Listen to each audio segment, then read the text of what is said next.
my name is Lindy Sherries and I used to be a Sangoma. In this channel, I talk about everything, guys. Abokorobela, the secrets that we were taught not to share with you guys, how we used to trick you guys, the spirits, how everything works when you go to a Sangoma for consultation, Yamatambo. So whether you believe in God or don't believe in God, please check out this channel so we can talk about it. If you believe in God, let's share the gospel. If you don't believe in God, you can check out the channel too. I want to hear your opinion, and I want people to actually share their opinion, not insulting me without saying why. Thank you, and I'll see you on my channel.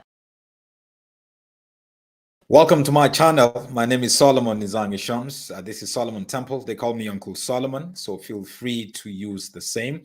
Great to be back with you here. You know, I've been on the road for a couple of weeks, but it's so good to be with you. Hope you're doing very well. Don't forget to subscribe, like the videos that we make, watch the videos that we had created before.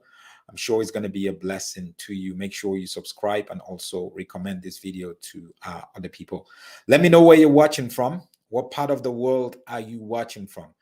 Just say hi and let me know your location. Are you watching in Nairobi, Kenya? You're watching Lagos, Nigeria, or you are in Douala in the Cameroon, or you're up somewhere in Europe, Eastern Europe, or you're down in North America, that is Canada, USA, or you are even down in Australia, down under.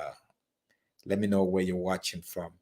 I offer YouTube training. So many people are making money from YouTube. And if you are interested in knowing how to create content that will get you views, subscribers, and make money from YouTube, get in touch with me on this number +27 822 129 438. I do offer training. I actually trained somebody this morning. And a couple of months ago, there was someone I trained that instantly, you know, they made a video and the video reached close to 40,000 views, and they're now right there where they could make money. But what I'm going to try to do is give you the tools, the right tools. So many people don't know how to effectively use YouTube, but I'm a communicator. I'm a media person. I'm a marketer because my master's degree was in marketing. I would share all of that with you for a small fee. So please get in touch with me. Thank you so much for everyone who is dropping up their location. Lizzie, good to have you here. It's been a long time. Moape, watching all the way from Zambia. Lizzie is in Bombela. Awesome. Moape right there. Hectorina from the UK. Good to have you here. Also, Deborah from New Jersey. NJ right there. Jacqueline, watching from Abuja. Awesome to have you here. Jackie, awesome. So I want to share a little bit about an information or news that has been out there for a couple of days.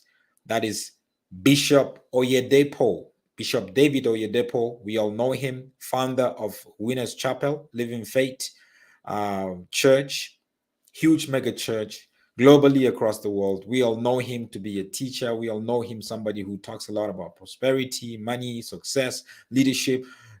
So many, they have a couple of universities across the nation of Nigeria. He has, I don't even know how many private jets he has right now, but his son, Isaac Oyedepo, who is, I think he's just got into his 40s now.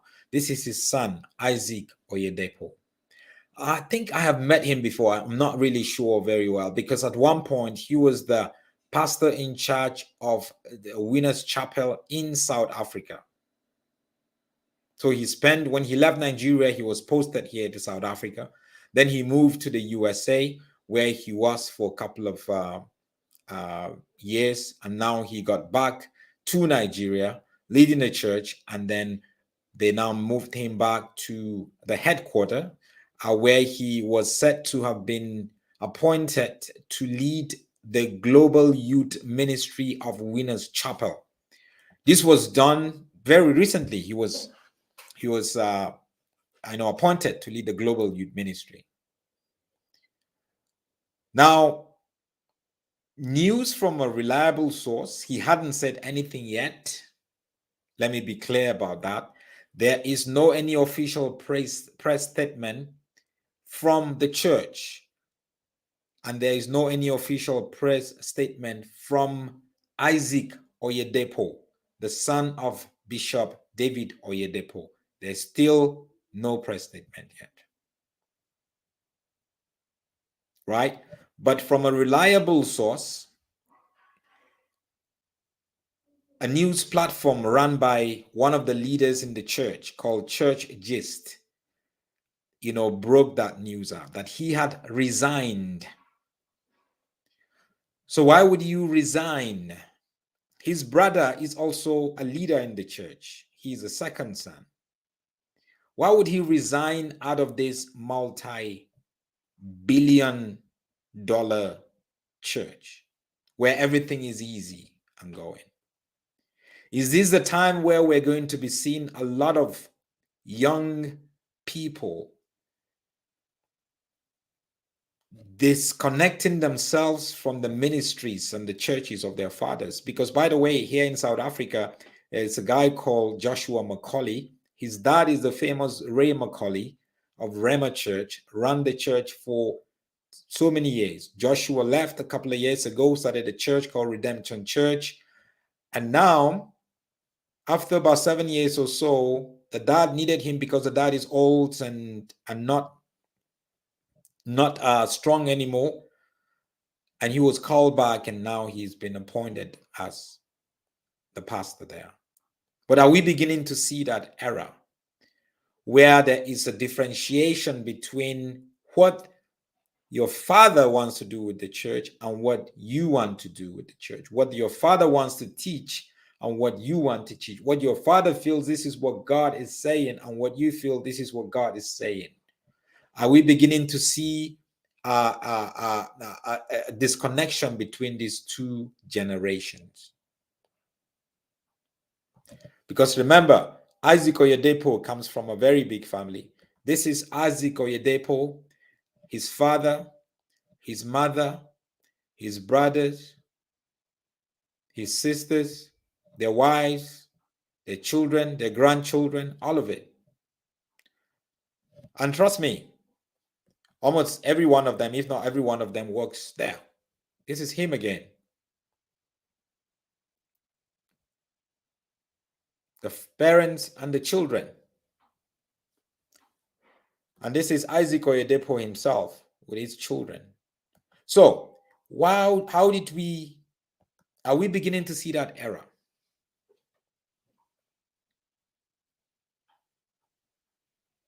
Are we beginning to see that era where there is a change? There's a change in theology, maybe, change in doctrine. Remember again, the church has not said anything. The son has not said anything. The father has not said anything. But, we all know how this thing works sometimes. Sometimes they just keep quiet. They don't want to say anything. They just keep quiet and go on like life is normal. No. If such a thing really did happen, the church owes the members a response. They need to disclose the truth publicly. You need to be accountable to your church members. I'm not saying go on TV and say it, but at least release a press statement or in church from the pulpit. Or maybe in the coming weeks, the father or the leaders is going to say something. And I'm not against the father being a pastor and the son being a pastor. I'm not against that, guys. As long as the son is called,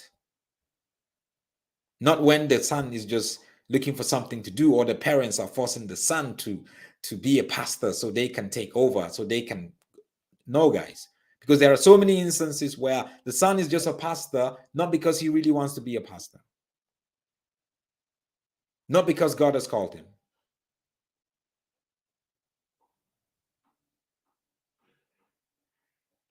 But one of my excitement is we're seeing a shift where the sons of pastors are disagreeing with their fathers or are disconnecting with their fathers, not in a bitter way, not in a scandalous way, but just because of vision, what God has called them to do. They feel they would have to step outside of their own church to execute it. And from what I heard, this, what's his name? Isaac Oyedepo, the son of David Oyedepo, is actually somebody that is totally different. His teachings, you could see from what I had, you could see that he is someone that cannot really just fit into that winner's chapel mentality. Here is a short video of David Oyedepo, and sorry, Isaac Oyedepo, the son, just talking about how he met his wife. I want you to listen to this. He didn't spiritualize it.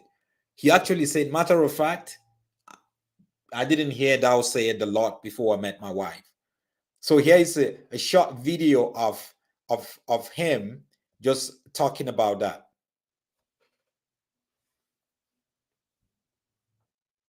Wife, by just God's leading. It was a Sunday.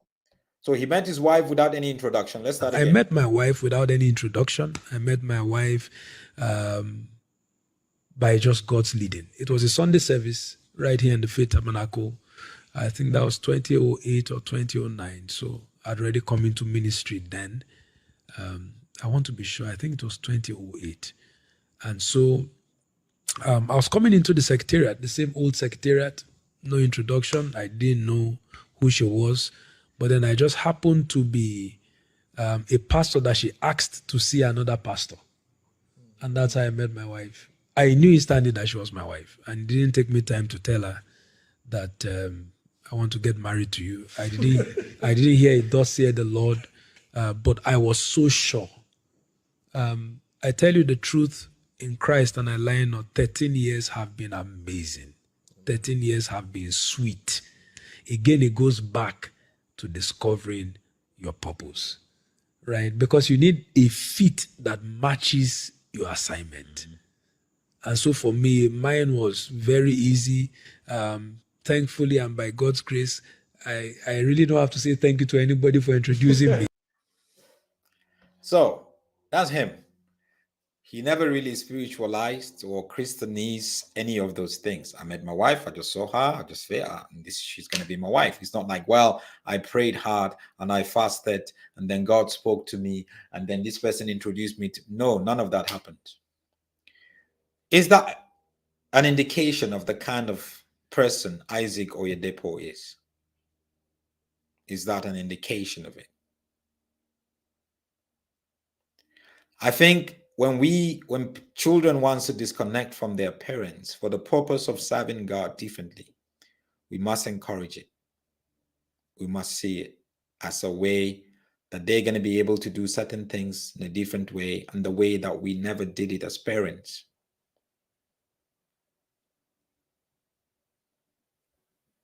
People would be saying, why did he have to leave? How can you disappoint your dad? No, guys, everybody's journey is different. And I want us to really focus on that. Because if we don't, we're going to try to emaciate and strangle what God wants to do in our lives. In our lives. You never know. Maybe in future, he might come back to Winners Chapel again. Anyway, thank you guys. God bless you. Have a wonderful day.